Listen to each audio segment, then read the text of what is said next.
Iniini atong makauban si Attorney Ray Cartojano o saka political analyst sa mga kabombo atong hisgutan ning kabahin sa new development karon. Attorney Ray Cartojano, good morning. Welcome sa Bombo Hanay Big Time with me, Bombo May Declaro. Maayong buntag, Bombo May. Attorney, no, grabe. Grabe ang nahimong sesyon kagahapon. Ika-55 session sa atong mga senador sa 19th Congress. Naghisgot, and they come up nga ibalik no sa Kamara ang articles of impeachment kay na sila gusto nga ipa-certify. Sa imuhang reaction, attorney, in your personal opinion siguro or reaction, nakurat ba ka ni attorney o sa imong reaction ni ini? Well, ang atong tanawon bumumi no kaning atong mga senador paning Senado usa ni siya kanang giningon natong deliberative body no ang ilang decision kanang giningon natong collegial based sa kaning debate. Siguro ang ato masabtan sa atong mga tigpaminaw nga daghag mga lahi-lahi nga mga punto de vista ang mga senador mo gani kung maminaw ka no sa ilang mga argumento labi na sa mga legal points nila. Ma-disappoint ka tungod kay complicated na kayo siya bumbumay no imong tan-awon ang mga legal issues diha pud niguwas kato atong punto de vista last time bumbumay nga murag na set aside nila katong pending petition sa Korte Suprema wa na mainstream na siya bumbumay kagabi nga na may pending legal issue nga gi-file ang Vice President sa Supreme Court nga nag-issue nag-raise og kanang ginayon natong constitutional issue. So usa ni sa major point nga gi-consider no although ang motion ni Senator Bato de la Rosa nga gusto niyang ipa-dismiss nisugot lang po siya usa ka compromise nga pamaagi nga dili i-dismiss but ibalik sa atong House of Representatives tungod kay imong tan-awon pud bumumi di lang pud legal issue ang atong i-consider usa pud ni siya kanang giningon natong political issue nga bago lang nahuman ang election di man overwhelming ang boto no sa administration. In fact kung makita nimo usa pud siya consider nga setback ang kaning resulta sa election nga kusog pud ang nibutar no sa mga kaalyado ni Vice President Sara Duterte. So in short kuha ni siya no siguro daghang na-disappoint pod pero imong tan-awon nga kaning impeachment usa ni siya ka political process di nimo ma-set aside ang opinion sa publiko nga divided ang atong nasod bumbumay pagkatapos kaduha ginakonsidera po nato nga in transition ang kaning kongreso mo na atong na-mention before sa last nga interview bumbumay nga critical kay nga legal point. Kaya base sige hearing diha sa Senado pagkatapos ang atong Korte Suprema, lahi dayang decision. Umingon ang Korte Suprema nga walay legal basis ang impeachment. So, kung kita mo tan-aw no sa timplada sa ilang mga debate, mura ni siya murag kanang giningon natong murag compromise nga medyo siguro sa uban lisod kay itulon, but usa ni siya ka compromise nga kung kita mo tan-aw kung atong politika ang atong i-considera fair lang gyapon siya no bumbumay kay wa man gi-dismiss no in fact ang ubang senador dili sila gustong i-dismiss but gusto nilang i-refer sa House of Representatives tungod kay ang kaning kongreso nato no kaning lower house nato bumbumay na transition pud sa leadership. Kaya pwede mang pag-refer sa House of Representatives, eventually na leadership change no sa atong kongreso sila man ang mo-prosecute ana sa kaso di man ang atong mga senador ang mo-prosecute. Tapos kung mo signify ang atong House of Representatives nga di na sila interested, in effect base pud nga kaning impeachment bato kay Vice President Sara di na pud madayon. So ani ang terrain no ang complication sa nahitabo nga ang atong mga senador ni agree na lang sila sa usa ka compromise. no, pagkatapos sa kanang issue po sa timeline mo nang dugay nilang gidebate bumbumay, no, ng uban kung maminaw ka gikapuyan ka sa ilang mga argumento, but napoy punto din ha tungkol kay transition man ang atong kuan po ang atong mga senator judges, transition po ng atong mga prosecutors. So mura ni siya compromise kaning motion ni Senator Alan Peter Cayetano nga itos back, no, pagkatapos desisyonan sa kuan sa House of Representatives katong mga punto nga gustong patubagon sa atong mga senador. Pero dili ba mahimo Attorney Cartojano nga pag-present sa House Prosecution Panel ang karong hapon, no, ginapaabot nga pag-present sa Articles of Impeachment nga diha na lang ipapangutangan sa presiding officer through Senator Escudero kung para sa pag-certify ni ining ilahang gusto nga pa-certify, Attorney Cartojano. Pwede po na, no, sa remedy. In fact, ang remedy sa motion for reconsideration available sa House prosecutors, no, pwede silang mo-file og kaning motion for reconsideration sa decision sa mga senator judges, no, katong imong gi-mention nga mo certify katong unsa ni kaning mga House prosecutors. Pero ang punto sa atong mga senador, kaning mga House prosecutors nato sa 19th Congress ni sila nga House prosecutors. Ang pasunod nga mga bag-ong mga kongreso nato kaning 20th Congress nga bag-o pud ang mga na-elect nga mga congressman. In fact, maskin diri sa ato sa Jensen nailisan man si Congressman Tonton at Sharon ang nipuli man si incoming Congressman Sherlyn Banyas. So apunta kabalo unsang posisyon ni Congressman Sherlyn din ha, no, ang atong ginakonsidera sa mga senador Bumbumay nga base lahi ang mindset sa incoming leadership sa atong House of Representatives. So mo ni siyang political landscape, no, di lang nato ingnon nga usa ka legal issue nga judicial issue, ang impeachment usa ka political issue, no. In fact may certain point in time sa impeachment, no, daghang ilang mga gina-raise nga mga argumento ato man ang gi-check Bumbumay nga ang political consideration mas importante, no, kaysa ka na ginaingon nga legal issue. Pero do na ba kay nakita, Attorney Cartojano, sa imo lang tan-aw ni ini nga may posibleng worst case scenario sa impeachment case kay mo na may karon ang development karon? Ang worst case scenario duha lang na siya. No, yung makita Bumbumay. Ang usa na mass action. No, kaning giningon nga people power. Nga nahitabo na sa panahon ni kanhing President Duterte. So, tanawon ni sa mga mass organization kung kaya ba nila nang i-generate nga mass movement. No, ako I doubt Bumbumay nga naay mass action din nga significant nga pareho dito sa panahon ni Erap kanhing President Erap. Kaduha nga na-mention nimong usa ka senaryo mo decide ang atong Korte Suprema.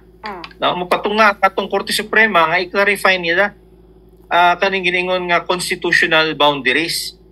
Kay sa kaning mga bangi sa legal points, no, sa mga abogado, ingon gani si Senate President Chis Escudero kung naay unsa kadaghan sa abogado, mo po ning kani-kani pong mga opinion. No, so ang ato gistudyohan nato nilang mga punto de vista na may mga basis po, no, Bumbumay. But ang may final arbiter sa legal issue ang atong Korte Suprema. Okay, pero ayon sa pipila, Attorney Cartojano, nga basin indirect way lang ni nga ma-dismiss ang impeachment case ni VP Sara sa gihimo karon sa Senado. Nga mas kiniingon sila through Senator Escudero nga kini dili for dismissal sa impeachment case, kundi para lang yun nga mapa-certify tong pipila ka mga articles of impeachment. Kung na may magbuhat Bumbumay, no, sa kanilang gibuhat sa atong mga senador, ang atong House of Representatives. Kay gibalik man sa ilaha, no, kaning articles of impeachment. So kung walay ganang 20th Congress nga i-prosecute ni, in effect, no, ang mo dismiss na dili ang Senado. But for kaning giningon nga walay gusto mo prosecute nga miyembro sa atong mga kaning House of Representatives. Sungod kay ang ilang pagbahin ani sa kaning impeachment manggod, ang atong mga kongresista ang mo prosecute, ang mo decide ang atong mga senador. Ningon ang atong mga senador nga di nila ni-dismiss, ila ning ibalik sa House of Representatives dikto sa 20th Congress, no, Bumbumay, dili sa 19th Congress ka kaning giningon nimong mga prosecutors dili man ni sa mga sa 19th Congress. So ang punto sa senador nga di pud sila madiktahan sa atong mga kongresista nga dapat ang mo kanani mo prosecute 20th Congress na. Bumbumay, no, kay sila naman ang na-elect, no, nga mga bag-ong representante. So kung naay mo dismiss ani, no, kung imong term ani Bumbumay indirect dismissal, pwede na siya, but ang mo dismiss ana o di ba di mo prosecute ang atong mga kongresista. Mo nang muguwas. So in effect sa taas nga storya, no, atong i-shorten ang storya base ang epekto ani dismissal gyapon, but ang mo dismiss dili ang mga senador kundi ang atong mga kongresista. Okay, Attorney Cartojano, unsa bay mahitabo ni atong mga miyembro sa House Prosecution Panel sa 19th Congress pag-abot na kung pananglitan matabok sa 20th Congress ang impeachment trial ni VP Sara? Pwede ba sila either mamahimong private prosecutor, Attorney Cartojano, nga na bang mahitabo? Marang ilang kliyente mga dinhi Bumbumay ang House of Representatives, no, represented by yung speaker nato. So kung ang incoming speaker ang iyang pagtanaw, iyang ilisan ng mga prosecutors within sa competence ni siya sa incoming na speaker. Mo nang importante kaning gihimo sa atong mga senador kay paglingkod sa bag-ong House Speaker, no, si Speaker Romualdez ba na o lahing nga speaker, pwede man niyang ilisan ng mga prosecutors. No, dili man na siya nga tungod kay gi-appoint na sa 19th Congress kani mga prosecutors nga gikuan gi-name na gipangalan mo na silang automatic nga mo continue gyapon sa pag-prosecute tungod kay ilang kliyente din ni Bumbumay kuan man ang House of Representatives. So pwedeng ilisan, no, sa bag-ong House bag-ong kaning giningon nga 20th Congress kaning mga prosecutors. So napoy wisdom ba ang kaning decision sa atong mga senador nga base magkagubot na, no, but baguhon na po ni sa kaning bag-ong liderato sa atong House of Representatives. Una, kaduha, base na i-decision ng atong Supreme Court nga lahi, no, nga decision. So kung ako matanaw, mura gyapon siya acceptable nga compromise ang gibuhat sa atong mga senador, although daghang mo disagree na, but ang tungod kay transition ni siya, no, duha ka kongreso, pagkatapos bago lang nahitabong election Bumbumay, no, kung makita nimo ang election, ang kandidato ni VP Sara number 1 man, no, kung makita nimo ang katawhan ni suporta man sa iyang mga kandidato, so medyo ni kalma, no, ni kalmang atong mga senador gikonsidera pud nila kanang giningon nga political dimension, no, sa resulta sa election. Attorney Cartojano, kini na lang, kung pananglitan gyud matabok, no, sa 20th Congress ang kining impeachment case ni VP Sara, either ma-convict ba or ma-acquit si VP Sara? Kay ingon pa nila numbers game na malang gyud ang hisgutan diha sa Senado kay sila man magdesisyon na, and then makita man sa new composition karon sa mga senators, depende sila mga political sabi lang interest, ma-convict ba or ma-acquit, Attorney? Sa imo lang panglantaw. Sa numero medyo lisod i-convict, no, tungod ang conviction nimo Bumbumay dapat mosobra kag 16 ka boto. No, di lang majority ni siya, no, super majority. Di lang 12 plus 1, no, dapat 16, no. So kung naay 9 lang senador nga mo pabor kay VP Sara, di jud ma-convict, no, di jud ma-convict. So maski ni telegraph nimo na siya Bumbumay sa numero karon, murag naa ang numero, no, kanang giningon nato nga 9 o 10 nga numero, dali ni makuha sa grupo ni BP Sara tungod lagi nga ang uban nga mga senador diri Bumbumay due for election sa 2028.